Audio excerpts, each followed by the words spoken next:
Ça ne voulait pas marcher. Ça ne voulait pas marcher pour Montpellier ce soir, sans déconner. Ils ont tout réussi. J'ai jamais vu un match de Montpellier aussi dominateur que ce match d'ouverture de la 35e journée. Incroyable. Ça passait pas. Ruffier voulait pas. Ça passait pas. Salut à tous, footeuses et footeux de même famille. C'est Thomas. Fin du match entre Montpellier et l'AS Saint-Etienne pour ce match d'ouverture de la 35e journée. Ouais. Oh, il n'y aura plus que 3 matchs après pour tes deux équipes. Et ouais, ça passe vite en tout cas. Un but 1-0, un but de Romain Amouma à la 10e minute. Et après, il n'y a eu plus rien du tout. Saint-Etienne s'est retranché dans son camp et du coup ils perdent toujours pas. 13e match sans défaite pour les Stéphanois, pour les Verts. C'est assez incroyable pour le dire, franchement. La remontada de ouf avec le recrutement de Tarek qu'ils ont fait.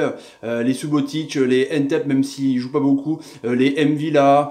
Les Debuchy qui est énorme, qui a 4 pions mine de rien pour un latéral depuis janvier, c'est assez incroyable. Donc les Verts qui sont 5e avec 52 points, truc de taré, et qui relèguent à 6 points du coup les Montpelliérains avec 46 points. Les Montpelliérains donc encore un goal average particulier de plus 1.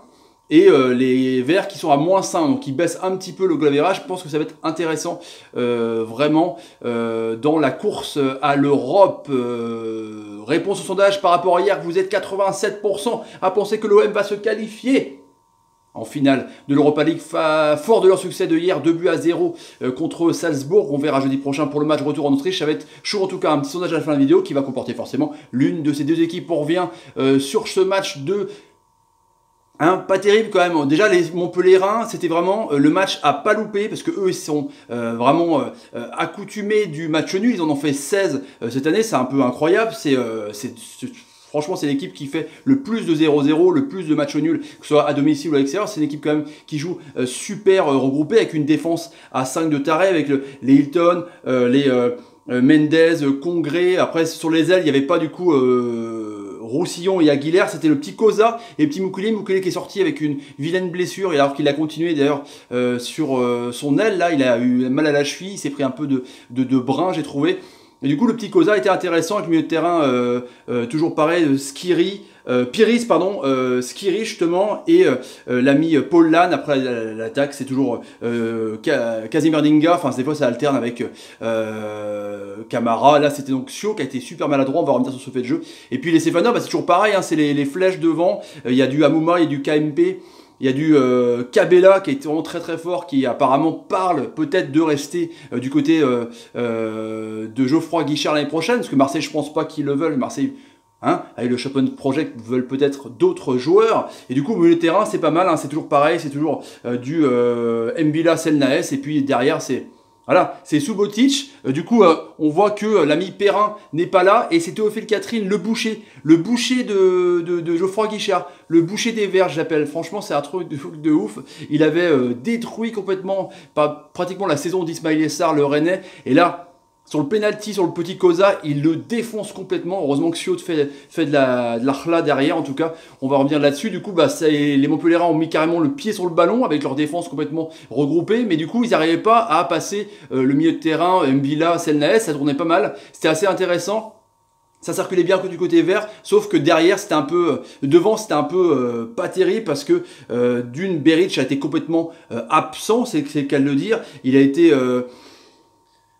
comment dire, pas dedans. On voit à un moment donné une belle action de Cabella qui s'appuie sur l'ami donc Amouma, et du coup Beric n'a plus qu'à faire l'appel, mais il le fait mal, et en plus il se cut à moitié. Beric était pas dedans, il a tenté dans la surface, on voit une stat de fou de 0, il a touché 14 ballons, 0 tir dans la surface, 0 tir, donc il n'était pas dedans. Lui qui était vraiment le héros du doublé contre 3, qui avait bien sorti dans la panade Saint-Etienne, ce qui joue pas très bien. Du coup Beric était un peu transparent ce soir, et du coup Montpellier, comme je disais, ils ont essayé de passer au-dessus du milieu de terrain Stéphanois, qui est quand même des bons relanceurs, hein. Selnaes, je trouve qu'il rayonne maintenant mieux. À l'époque il était avec Diouf, maintenant il est avec Mvila, quand même c'est un putain de relanceur Mvila, donc il est là pour un peu pour aiguiller le jeu. Du coup Selnaes est pas mal pour percuter et pour essayer de casser des lignes, et essayer de donner à Cabella, essayer un peu de faire le travail de sap, le travail de destructeur pour laisser ton running back, on va dire, comme au foot américain, Cabella, essayer d'aller voir les mecs de devant. Mais du coup on voit que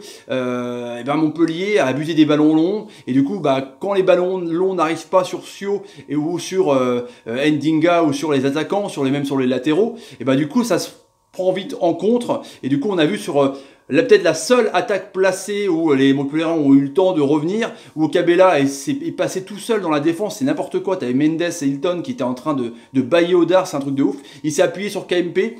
Après, donc, il y a eu une mésentente entre Amouma et Beric, c'est un peu cafouillage. Cabella a réussi à repasser avec le 1-2 de KMP, Kevin Monet-Paquet, et du coup, Amouma qu'elle a poussé dans le but vide. Il réclame à moitié un hors-jeu, mais bon, il n'y a pas hors-jeu, il y a 1-0 pour les Verts, et du coup, après, hop, les Verts, ils ont encore moins fait, ils ont attendu, et les Montpellierins ont vraiment surdominé.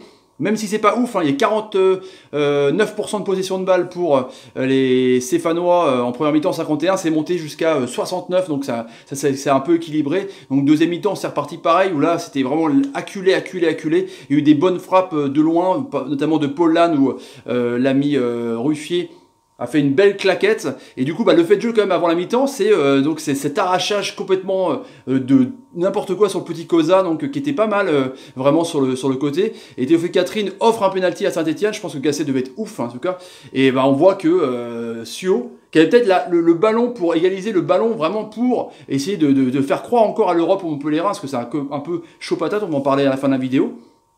Il fait un tir au milieu de Ruffier. Un gardien comme ça, il fait un tir au milieu de Ruffier. Ils ont eu deux pénaltys seulement, les Montpellierins. 2 pénaltys. Putain, et il les loupe les 2 fois. Les 2 fois c'était Camara, là c'est Sio, mais là il est tiré vraiment de façon complètement. C'est un pouce, hein. C'est hop, je te donne le ballon. En plus Ruffier en rajoute, après il va chambrer Sio. C'est de bonne guerre, mais bon, c'est pas non plus à faire. Et du coup, comme je disais, deuxième mi-temps, c'est reparti. On a même pas vu Saint-Etienne. Ils auraient pu d'ailleurs, sur un contre de Cabella, qui a vraiment percé tout seul la défense, tellement il jouait haut Montpellier, et tromper le compte, mais le compte a fait un bel arrêt de hand là du pied, du coup il n'y a pas eu après. Bamba est rentré, il a réussi un petit peu à foutre le souk aussi, du coup il y a eu des belles occasions. Il y aurait pu avoir un penalty sur Ntep aussi, c'était un peu litigieux aussi, donc Saint-Etienne, malgré leur jeu ce soir vraiment de contre, aurait pu clairement gagner et breaker. Du coup Montpellier a essayé, mais Ruffier était là à chaque fois, mais je vais pas dire que les attaquants montpelliérains sont pas bons, mais c'est sûr qu'ils ont pas essayé vraiment de créer le danger, quoi. Ça tournait autour, c'est des ballons longs, ça cherchait des fois la tête de Sio, des fois c'était des frappes directement, les Stéphanois étaient là vraiment pour contrer, du coup il y a Dolly, le Sudaf qui est rentré, le Sud-Africain, qui était pas mal, qui a amené un peu de vitesse. Donc je vous dis, le petit Cosa était pas mal aussi. Mukele, donc, il est sorti sur blessure. Voilà, Mbenza, quand il est rentré, c'est pas mal sur ses dribbles aussi, il a essayé. Mais du coup, c'était vraiment trop faible. Sio devant, c'est quand même moyen, même s'il est à 10 buts. C'est une bonne perf pour lui. Je crois que c'est son meilleur bilan, en tout cas en Ligue 1. Mais du coup, Montpellier, c'est beaucoup trop faible parce qu'ils se sont basés sur le physique. Je ne sais pas si c'est prédestiné à être aussi haut, en tout cas en début de saison, mais on voit que les lacunes pêchent un peu, c'est-à-dire que la force offensive, les mecs qui te mettent les pions devant, les mecs qui sont là pour t'essayer d'éliminer des joueurs, même si Skiri est très très bon, je trouve, le milieu de terrain, il arrive un peu avec sa grande taille et son élégance à pouvoir essayer de dribbler et de proposer quelque chose, mais en tout cas, voilà, Montpellier laisse passer le coche, c'était chaud à la fin, encore une fois, mais du coup on voit que Saint-Etienne est dans une forme incroyable, depuis que Gasset est là, c'est 9 victoires, 5 nuls, seulement 3 défaites, donc c'est vraiment un truc de fou, il a remonté Saint-Etienne alors qu'ils étaient au fond du trou, je pense que là ils ont pris 6 points du coup, sur les Montpellierins. Ça a l'air d'être cuit patate franchement pour Montpellier. Je vois pas comment le MHSC peut encore le faire. Il rencontre Rennes à la dernière journée. Là sur l'Europe justement, on va parler de ça tout de suite. T'as Nice qui va à Strasbourg, t'as Rennes qui reçoit Toulouse, t'as Lyon qui reçoit Nantes, donc Nantes qui va à Lyon, donc ça va être compliqué. Je pense que ça peut faire mal. En tout cas, je pense qu'il y a peut-être potentiellement 2 équipes qui peuvent être out pour la course à l'Europe ce soir. En tout cas, Saint-Etienne caracole. Saint-Etienne est reparti, a fait un recrutement de ouf. On ne sait pas s'ils avaient fait ce recrutement plus tôt dès l'été. Peut-être qu'il serait encore plus haut, voire dans les 4 premiers. On ne sait pas en tout cas. Belle perf de Gasset. On ne sait pas s'il va rester. Sondage tout de suite sur Saint-Etienne, les amis. Bah ouais, à votre avis, Saint-Etienne peut-il garder sa 5e place? Est-ce que Saint-Etienne peut garder sa 5e place? Moi je vous le demande, réponse demain. Après le Lyon-Nantes justement, c'est un joli match à mon avis, ce Lyon-Nantes de demain après-midi. Voilà les amis, je vous laisse. Et vous n'hésitez pas si vous voulez vous abonner là. C'est comme vous voulez. Allez, ciao les amis. Salut. On retombe sur la Ligue 1 là, d'un coup là. C'est assez chaud. C'est vraiment assez chaud. Allez, salut les amis, ciao.